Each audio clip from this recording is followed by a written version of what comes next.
event that we'll be talking about today occurred on June 28th, 2018, and it was a full moon meditation that we did with the Goddess Kuan Yin.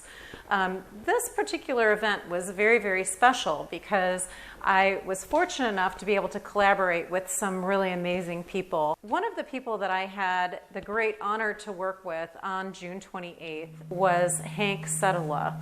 Now, Hank is known as the Sonic Shaman, and he had these amazing crystal healing bowls and crystal pyramids, and it was just really a blessing to work with him. Before I got into the whole shamanism and sound aspect, I had founded a company called Holistic Health and Healing with the entire idea of operating out of a space of cooperation and not competition. And it was wonderful to be invited from Michelle to participate in the experience today. Another one of the people that I had the good fortune to work with on this event was Ronald Boyd, who is the creator of Mystic Spirit Productions. Ronald travels all over and does speaking engagements on various historical topics. For this particular evening, he was gracious enough to enlighten us about the history of goddess energy from when goddesses were actually revered throughout the time when they were suppressed and into present day.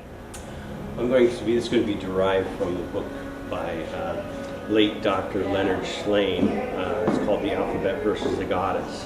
What he talks about in the book is that there was a period of time where there was balance between, it wasn't just all this masculine patriarchy that and at one point in time goddess worship was very prevalent, very prominent. Now more than ever, it's important for us to restore balance to the earth because of what we're going through. And this is all part of that process for us returning to honor the divine feminine in all its forms. I have a Facebook page. It's under Mystic Spirit Presentations. So if you go there, you can follow my page and you can communicate with me through there.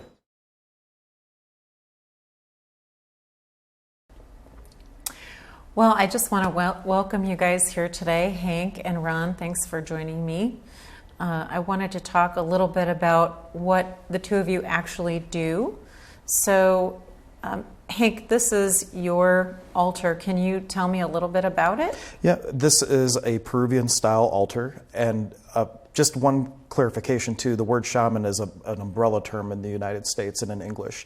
It's referring to one specific tradition out of the Siberian region of Russia, and then everything else that's native is all lumped under the same word, shamanism. So this is actually the Paco tradition of Peru. Paco means nature mystic, and this is a blend of a coastal tradition and a mountain tradition that I practice called the Qatari tradition of cross-cultural shamanism. But the point of the altar is each section of the space all correlates to different nature spirits. So you have Pachamama, which is Mother Earth, you have Mama Unu, which is Mother Water, Waira, the wind, Inti, the sun. And it is a way that you set this space up as a reflection of your own soul. That you can, even as you're building it, sometimes you can tell that as you're placing things, something feels off, and it gives you a hint of where you can do the work, or who around you is going to be needing maybe a healing from one of the sections or whatnot. But the entire purpose of it is to put yourself into a state where you have an awareness and an allowance of communicating with the spirits and the upper world. Nice. Well, it's very beautiful. Do you have specific things? I mean, you chose these things for particular reasons. Well, in this tradition, when you do what's called the Hatan Karpai, means the great initiation, one of the things that your teacher does is there's these 5 energy centers in the body. Similar to chakras, but they're different. It's more like a lens of energy that opens and closes. And so after you've been initiated and you've had your experience with the earth, they say from your Cusco, from your navel, your connection with Mother Earth, send it out and find a stone. And so you follow the energy, and then you find, like my Pachamama stone, which is there is a stone from Alaska that followed the energy, and I'm like, this is my Mother Earth stone. And you do the same thing with the shell, and you do the same thing with each koya that you find. You're connecting with that energy center and allowing yourself to be led to what stone is calling to you, which has the medicine for you to be on this path. Oh, interesting. And so what's the purpose of your altar? How do you use this? Well, part of it is for inner reflection and the purpose of working with people. People spend years getting screwed up. And some people have the point of view that if I spent 20 years getting myself unhealthy and in this place, you have to spend an equal amount of time getting better, right? So part of shamanism, I say the shaman is a showman. The healing could happen in 30 seconds with the ease of a shake of a hand. But some people, they put so much weight into their story that they need to have an experience in order to be in the space to let it go. And around the altar, when I combine this with the sound healing, I'm creating this space that is so far out of the realm of what they're used to experiencing that they give themselves permission to have the experience, and a healing can happen like that. I've seen people with cancer where it's just gone, and other people who just get a relaxing effect. People bring their own healing with them based on their allowance, and the purpose of the altar is to shift the space they're in so that they can be an allowance of the healing they brought with them. Okay, so to kind of alter their thinking patterns, their Correct. beliefs. If you want to bring into science, it's getting people into the theta state. There's different brainwave frequencies, and healing occurs in theta. And if you can get someone into the theta for a prolonged period of time and they're having an experience in theta, that's where the magic happens. Very interesting. So highly valuable to have this in your presence and in your healing work. Absolutely. During each meditation, we set up an altar. Now, an altar is an important source of energy for the meditation. This particular altar happens to have many skulls. So when we put these crystals together on an altar, they channel energy so that whatever we're meditating on can be amplified and can be brought out into the collective. The energy can be directed down into Mother Earth through intention. It can be brought down from the divine if you want to get messages, if you need healing, if you just want to connect with your higher self, with God, with the Creator, whatever you're comfortable calling it. So the altar is a very important part of meditations. So Ron, I know that you work a lot with goddess energy. So you're somewhat of a historian when it comes to different cultures. Well, here we are in a patriarchal society, but at one point in time, people worship goddesses. So I was very young, thinking about these things. So, and then another small connection was the high school that I went to was in Minerva, and so Minerva was the goddess of wisdom and so forth, so this was like very close to me. So there's like these remnants of the goddess culture that are all around us. I think that we're in a time right now where, because of this imbalance, we see this manifested in the way that we treat the earth and our relationship with Mother Earth. So it's definitely important for us to see the return to the feminine energy, to see it rise. And we see this happening in various ways, within our culture. You see it reflected in movies and television and so forth. And even in, we see a lot of Facebook groups, on women, gathering together. And, so this is an important shift we see occurring right now. Mm-hmm. And that's true for men too, right? Mm-hmm. Bringing forth their feminine energy, right. Because we all have masculine and feminine energy. Absolutely. So it's not just about the women, it's also about the men becoming more sensitive and getting more in touch with their emotions and so forth. Correct, yes. So I know throughout history that you can look at any culture and you see a lot of goddess statues and, all sorts of things honoring the goddess. Have altars been used to honor goddesses as well? The feminine often is represented through the image. Mm-hmm. And so whenever you saw the decline of the goddess, a lot of times what they were attacking were the images, and associated with the masculine, at least in the Western world and religion and so forth, it was associated with the written word. So you have the three major religions, Islam, Christianity, and Judaism, and they're anchored in their text. During the Dark Ages, when we have the decline of literacy, we see many cathedrals across Europe and so forth dedicated to Notre Dame, which is, Our Lady, and really kind of reflecting the return of goddess worship in that time. In modern times, what is it that's leading to us coming back to balance in a sense? So at one point in time, here we are anchored in literacy in a word, which is very left brain thinking. But now in our modern age, we've developed things like photography and movies, and of course we have the internet. And so these things help to balance the regions of our brains that we're using to process information. And I also would say that the internet is part of an emerging global consciousness that we're having as well. So us sharing information with each other and sharing all these perspectives is one of those things that, getting the information out there, that's what's bringing us back to balance. And that's raising awareness, raising consciousness. And that's what you do. You go around sharing information, doing talks on various different topics to facilitate healing. Correct. So Hank, would you consider shamanism as a form of religion as well? I suppose loosely I would put it in the category of religion. And one thing I wanted to mention, talking about the return of the goddess, in the tradition, there's this thing called the divine diagonal. And I forget exactly what the year was, but it shifted from going this way down the mesa, representing masculinity, to this way down the mesa, which was bringing back the divine feminine. So even in this tradition of Peru, to parallel what you already shared, Ron, is that even in this tradition it was showing that too. And that there was actually a change of where the energy was coming in, moving from Tibet to Peru. Mm-hmm. So just an interesting point. But yeah, at the end of the day, it would be, I guess, a religion, but it was all about the relationship with nature. It wasn't until the Spanish influence came in that they started having references in like despachos to Christ. Mm-hmm. In fact, that's one reason the tradition was preserved, because when the Spanish came in and they said, oh, there's this, this person called Jesus Christ, and they go, oh, cool, we knew that would happen, because their prophecy says that there will be this what they call a fifth level healer, someone that can heal every time with just a touch perfectly. And so they embraced the idea. Mm-hmm. And because they were embracing of it, they were able to keep a lot of their traditions. Nice. So this is all very tied in together. I mean, it sounds like that earth healing and healing of humanity, it happens by being connected to each other. It doesn't happen with a disconnect from each other. And the feminine seems to be bringing in more of a connection with other human beings, with the earth, with each other, basically.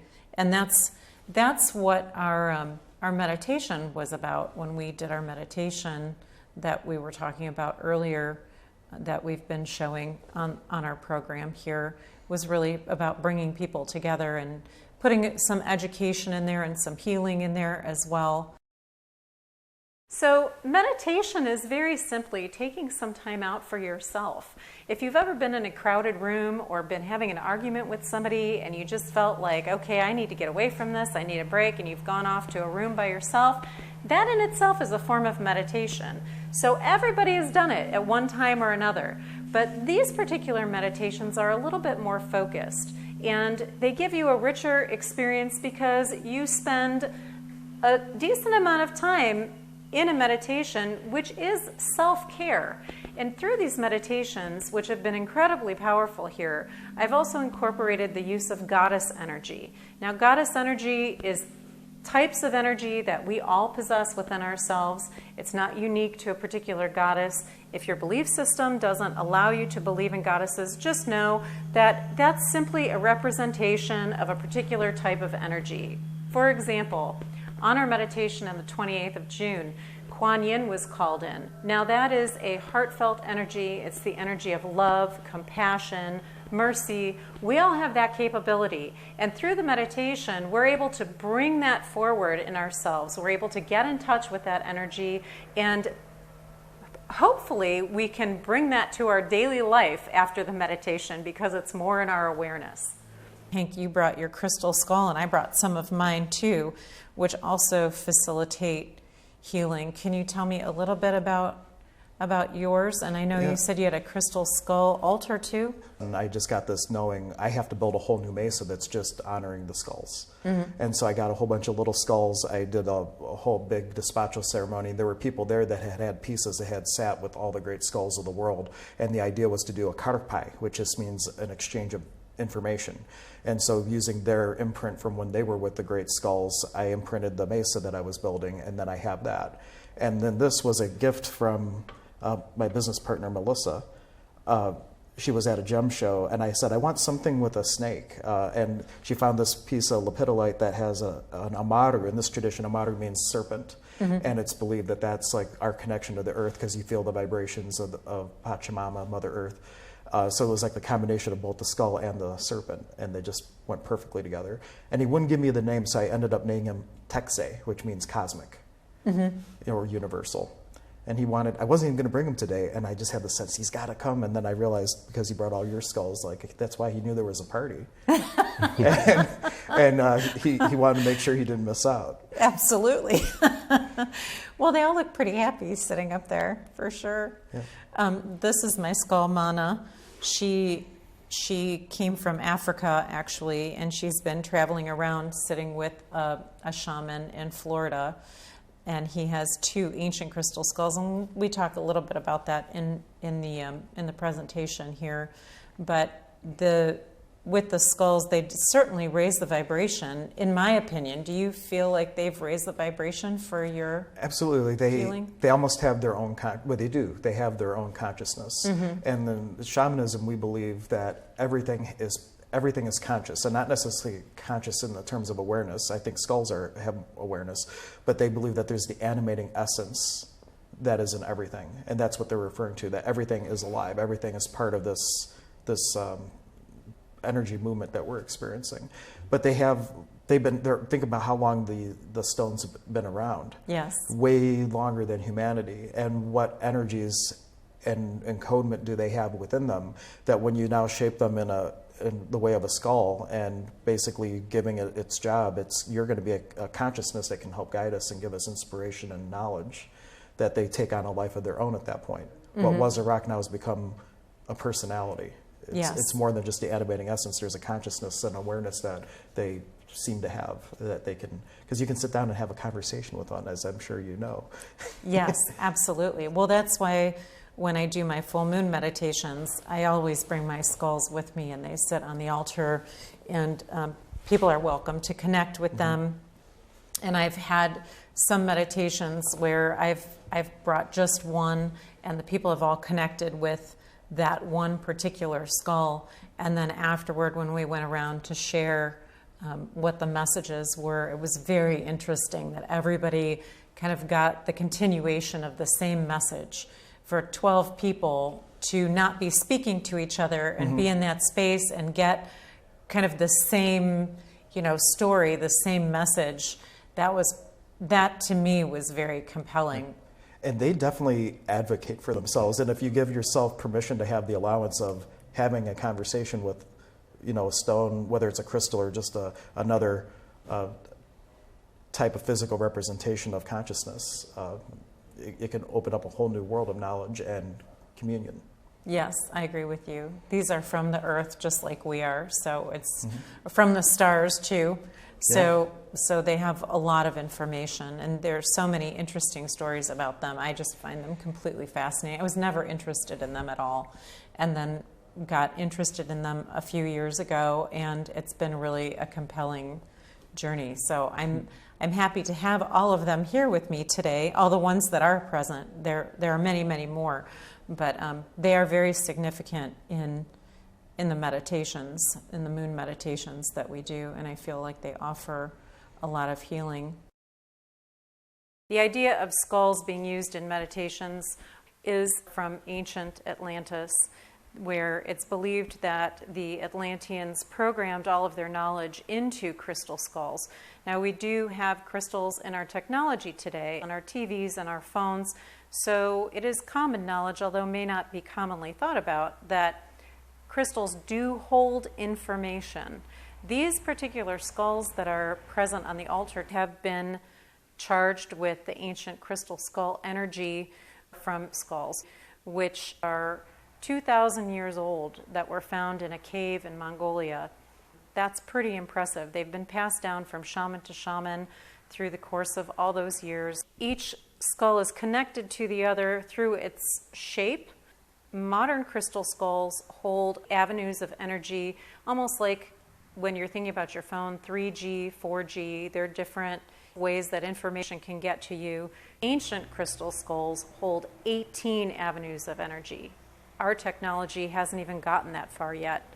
And when you put a modern crystal skull with an ancient skull, the ancient skull opens that modern crystal skull up to more Gs and more ways of communicating with you, which is why I choose to use these in my meditations. Each particular crystal holds a particular healing quality. If you scientifically look up crystals, you'll see that they have a particular vibration based on what minerals they're composed of. So when you are choosing a crystal for yourself, you want to choose something that you resonate with, something that appeals to you, and that tells you that you're choosing the right crystal. When we talk about this healing energy, and this is kind of a question for both of you, how did you get involved with this type of work? What made you interested in this? Well, for myself, I'm a natural intuitive, and during childbirth, every time my mom would have a contraction, my heart would stop. And my mom had a near-death experience, and then right after my birth, they found that the placenta had disintegrated, and for all purposes, I should have been a stillborn. And I don't know exactly what happened to me in terms of my consciousness, but I believe that because I had that brush with death at an early age, I just had this natural affinity to being in that space, that healing space. And then I was also very empathic, so as soon as I could legally drink, I became a professional drinker for many years. Mm-hmm. And I got sober in 2006, and as I started doing my own inner work and healing, it kind of fell naturally into the space of what I was benefiting from and seeing in my own work, that I wanted to create the space where other people could experience that. And so I just kind of naturally went into the healing world, offering people what I was given from doing my own inner work. Mm-hmm. And working with people, and it was very natural. It wasn't like I woke up one day and decided I'm going to be a healer. It just was, I was following the energy of where my experience was leading me. Even when you didn't realize that's what you were doing? Even when I didn't realize that's what I was doing, that was just the nature of it. And then the universe, one way that God talks to us, or the universe talks to us, is through experience. And I worked in banking for 10 years. Mm-hmm. And the day that they closed down the bank, because the Bank of America bought MBNA and they were shutting down our site. In that moment, I'm looking at my Facebook feed on my phone, and there's an office that's open in Lakewood that they're looking for practitioners. So the day that one door literally closed, now I had an office, and I went from having this as being a part-time thing to being a full-time type of thing. And the universe just opens those doors for you if you're in allowance and awareness to notice them and follow them. Mm-hmm. It's all about following the energy. But in order to do that, we have to turn off the autopilot. Yes. Because so many of us are in the space of reacting instead of responding. And if you can take a step back and really choose all of your actions as a response and a choice, instead of letting the little robot on autopilot react for you, that's where all the magic happens. Magic's happening all the time. A lot of people are missing it because autopilot just passed it by.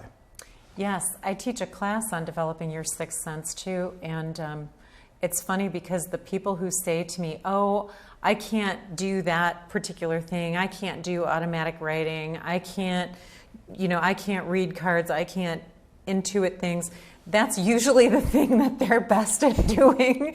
It's just that they have this block to doing it, and once you just release that, then you can follow the energy, and you don't even have to know where you're going, you just go. And you end up where you're meant to be, in my opinion. Yeah. And Ron, how did you get involved in healing work? Was there any one particular event that transpired, or was it kind of like Hank, where it was just a natural progression of things? Or it's a long process. It actually started when I was little. So like my mother would tell me that there was something a type of healing that used to be done in my family. It was called powwow. And I don't think it's really like the Native American powwow. It's maybe like Pennsylvania Dutch, something like that. I found information about it online. Mm. But it was supposed to come from my grandfather, be passed down through my mother, and then go to me. So it skipped, it went like to male, female, male. It's kind of interesting, which sounds very pagan in a way, based upon certain things that I've read. So there was that component. And then when I was around 6 years old, like first grade, I got childhood nephrosis, which was a kidney disease. Very much the same thing that Gary Coleman had on different strokes. But when I was going through that, the doctors, I was taking massive amounts of prednisone, and my mother went to her chiropractor, and he's saying, well, these drugs that he's taking, they're going to be depleting certain things from his body. So he needs to have certain vitamins to replenish these things. So they were looking for certain symptoms that I would have as a result of taking the medication, like cataracts and so forth. and they weren't seeing them, we weren't finding them. So my mother, she was doing some of the holistic things to help to heal me. She just kind of naturally, intuitively had this ability.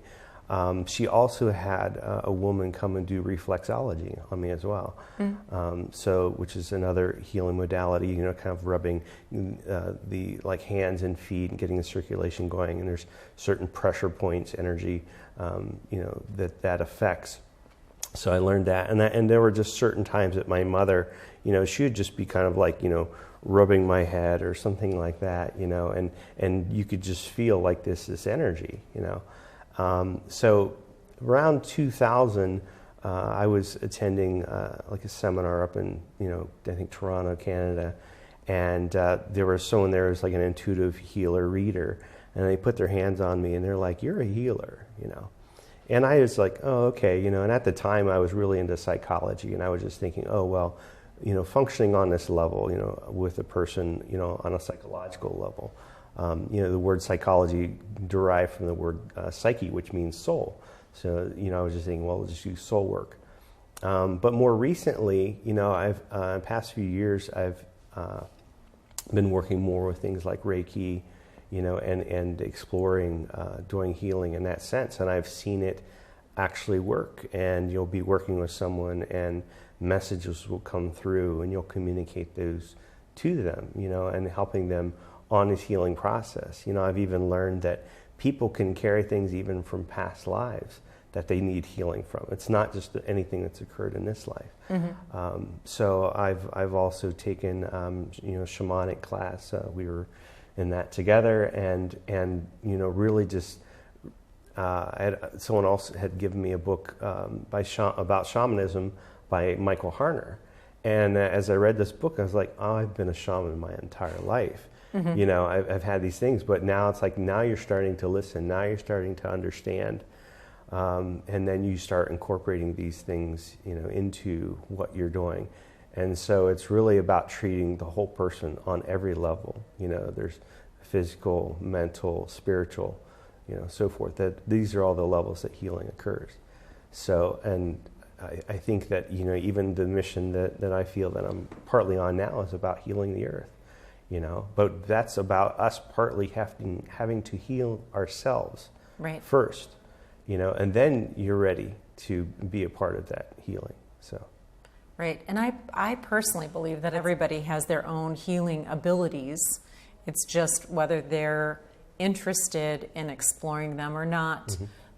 If they've had any sort of, brush with a near-death experience, a significant illness.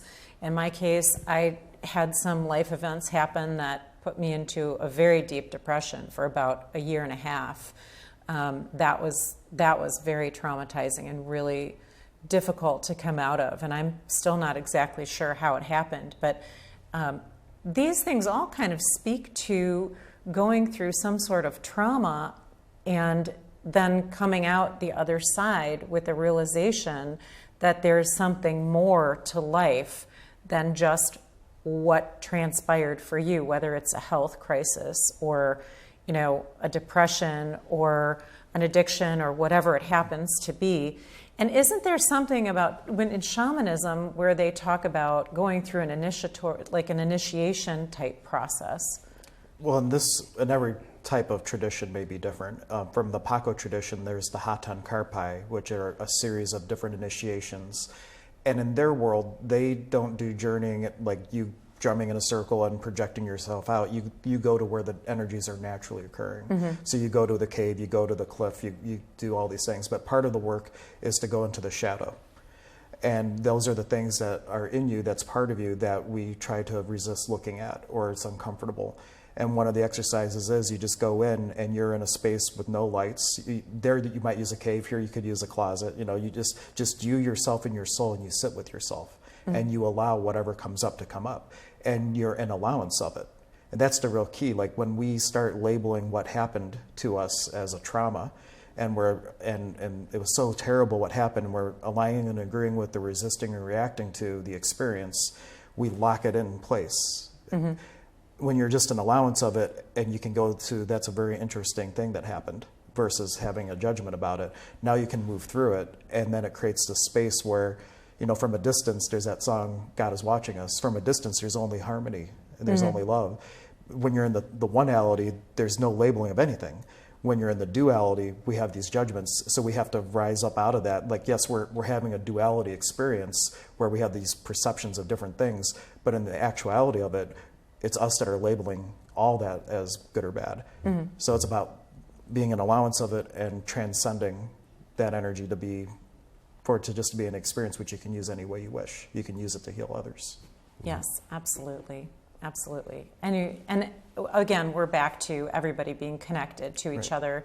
Working on yourself helps heal the earth. It helps heal the people around you just by being the very best self that you can be. You help other people because they're in your presence and they see that, and you never know what somebody takes away as inspiration from the way you handled a situation, or a smile that you gave to somebody could just be that simple. You don't even have to be thinking about it, and it happens naturally anyway. Yeah, I really like that. So what would you say to people who have never really been involved in this type of healing work before?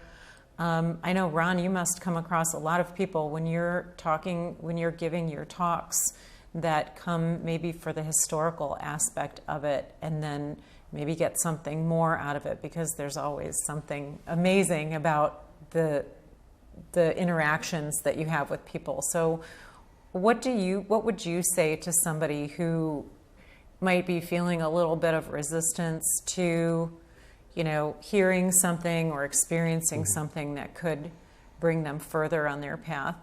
You create a space where they feel comfortable to open up. I've had certain times where I've been speaking at a place, and then afterwards people will come up to me and they'll tell me things in private that they don't necessarily feel that they can say publicly, because they're afraid of how they're going to be judged. But when you create a space where it's okay for people to let down their guard and to be themselves, then you'll find that their gifts start to come through. And they start to be able to share those in, to understand that it's okay. Not only is it okay, it's a valid thing as well. And again, to me, this is also part of that process of balancing the masculine and the feminine, because the masculine wants to say, in a sense, that everything has to be rational, logical, scientific, and so forth, that it has to be provable. And the more you work with these energies and so forth, you just kind of throw up your hands in the air and say, I just know that this is true. I can't necessarily explain it, but you have to trust that, that I guess in a sense that spirit is guiding you, is leading you, and it's everywhere around you. And once you tap into it, you don't really need to have a reason why. You just know that it is. Yeah, I like that. And what about for you, Hank? What would you say to people that might be feeling a little bit of resistance to? Yeah, there's a modality that I practice, and I believe you practice as well, called access consciousness. Yes. And there's many tools in access that can help with that, and it's a great starting point. So for the person that is feeling resistance or an uncomfortability, I would say, what if the most unkind thing you've ever done to you is judge you? Because a lot of times it's not just worrying about the judgments of other people. Like, they're already judging themselves because of what they were taught as right or wrong, and they're their own worst enemy. Right. And so to suspend your disbelief, just take a moment and ask, what's right about this I'm not getting? And giving yourself the permission to be in the space that you're in and not judging it, and it's an interesting point of view that I have that point of view, and start to take the charge off, because then you create the space where you can have the comfortability to have a more vulnerable conversation, where you can start letting go of the things and start to transform and transmute what was heavy into something that's light. Yes. That's a great place to start. Even if you take none of the other tools that we talked about today, people can start to get into this binary communication with themselves, their inner self.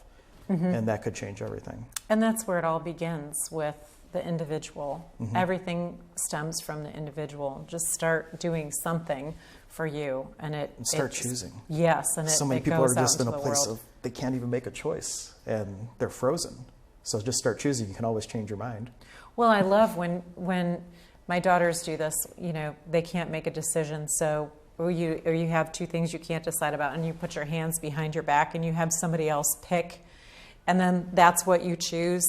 It's not even about that. Like, once you've chosen that, you look at it and you know, actually, this is not what I want. So it's just to move, to make a choice, even if you don't know which choice to make a choice and you'll know where to move, you know? If you keep making choices that are going to create more and more lightness in your life, you can really start to exponentially change your experience and your reality and your life to something that has unlimited possibilities for you and the world. Yes. How does it get any better than that? I don't know. Let's find out, though.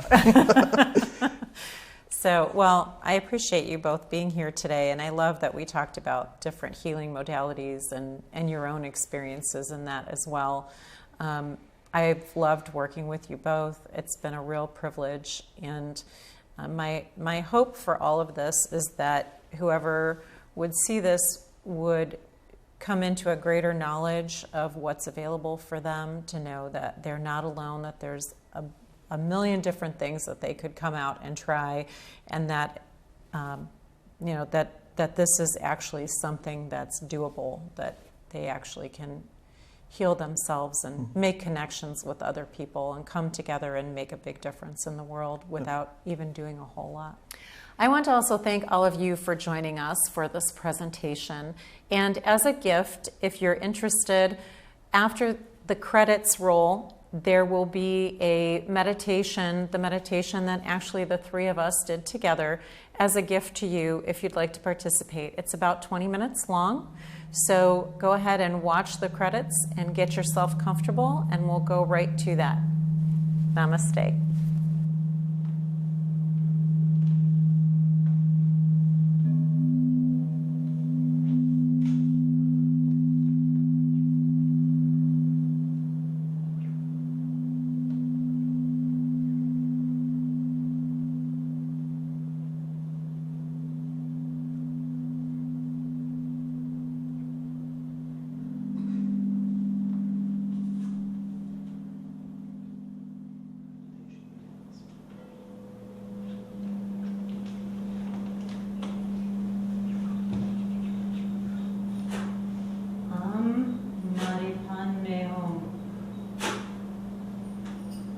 Kuan Yin. I am love. I am mercy. I am compassion. I am peace. I am everything. I am always with you. I am always within you. I am in and within everything. I am your servant. I am your guide. I am everything. I am forgiveness. I forgive. I am love. I love. I am mercy. I am merciful. I am compassion. I am compassionate. I am everything. I am present in the air you breathe. Breathe.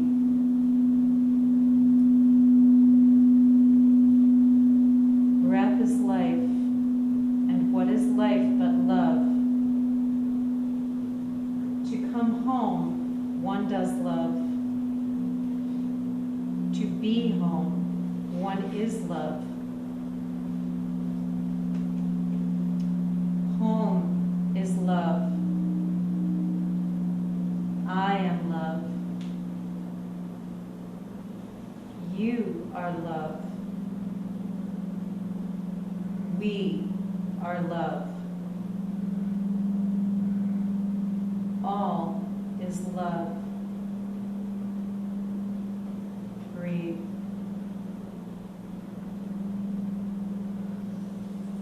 I am the vision you seek. See me. am the words you speak. Speak me. I am the action you take. Be me. I am the thoughts you think. Embody me. I am omnipresent. I am all things.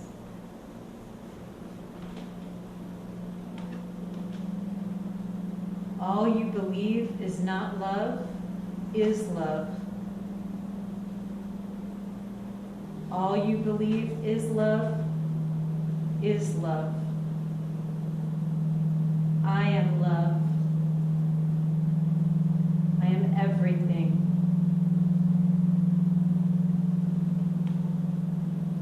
I am what is seen and unseen. See me in everything. The insect, the rain, the earth, the being. I am all there is.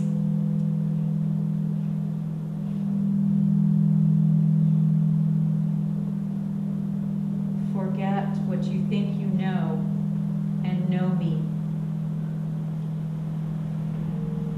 In knowing me, you know yourself as you have been created to be.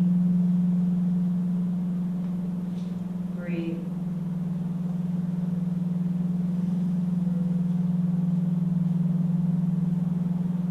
Feel the energy of love awaken in you.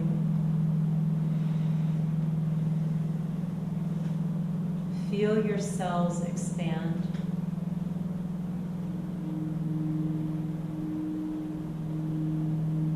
Feel your understanding expand.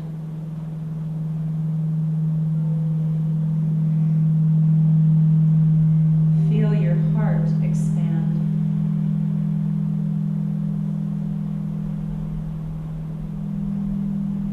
Feel your capacity to give and receive love expand.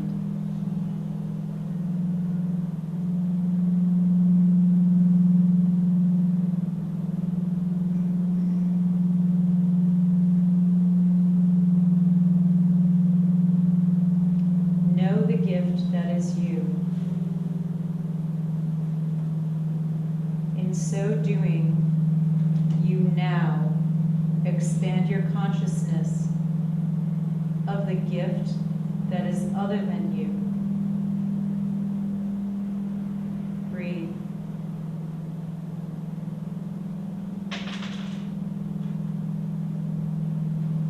See love now in what you once believed was not love.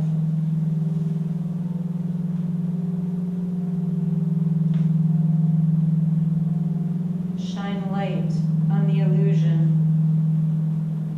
and may your vision forever be changed to see love in everything.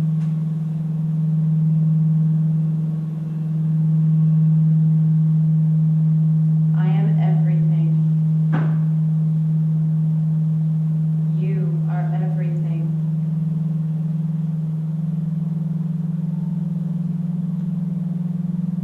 You are of me, and I of you.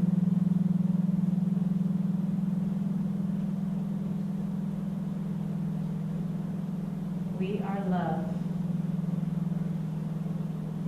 Love is everything.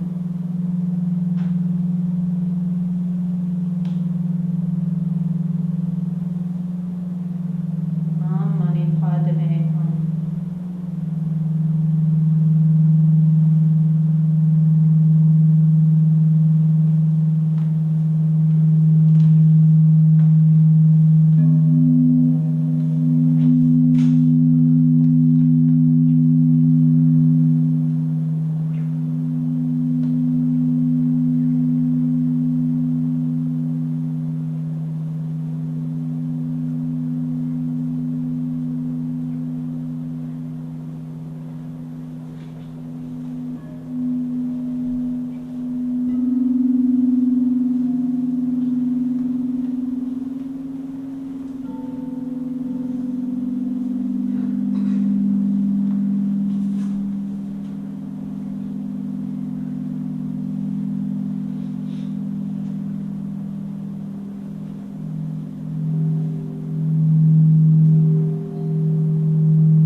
mercy that we have summoned within ourselves,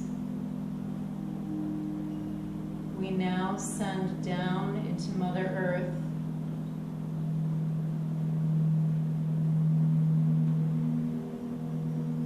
to benefit the earth and all of her beings.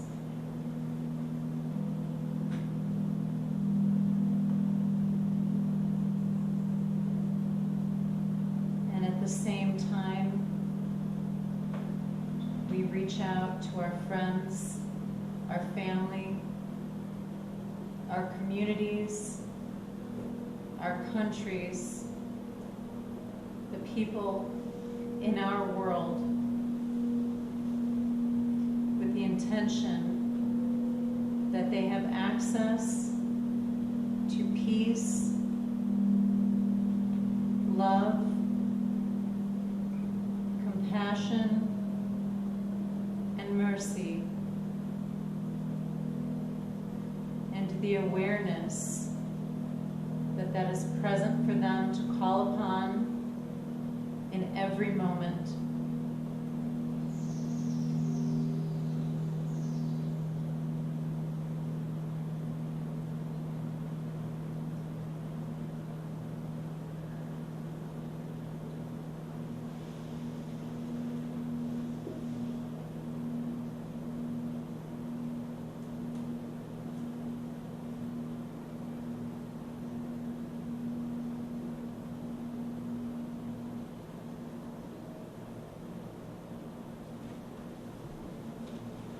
As you feel called, come back to yourself.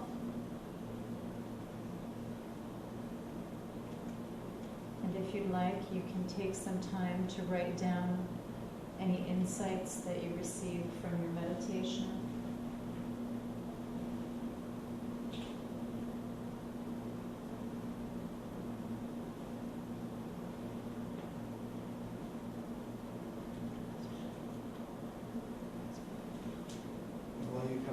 Just want to take a moment to thank all the energies that we work with. Iari Pachamama, Nike, Nike, Nike, Nike means thank you. Iari Pachamamita, this spirit of the land where we're holding this. Nike, Nike, Nike. Iari Mama Kia, Iari Mama Unu, Iari Mama Kocha. Nike, Nike, Nike, Iari Mustakuma, Nike. Iari Texelerku, Nike. Iari Waira, Woka Waira. Nike, Nike, Nike, Iari Taiwan Tawaira, Nike, Iari Hatatsuna Kuntar, Nike, Iari Sawikinti, Nike, Iari Inti, Inti Taita Woki, Inti Taita, Nike, Nike, Nike, Iari Quichi, Nike, Nike, Nike, Iari Bodhisattva Kuna, Nike, Iari Buddha Kuna, Nike, Iari Kuan Yin, Nike, Nike, Nike, and also Nike, Nike, Nike, Katari, your own unique voice in this world, Nike, Nike, Nike. Hiari Warakocha, Nike, Nike,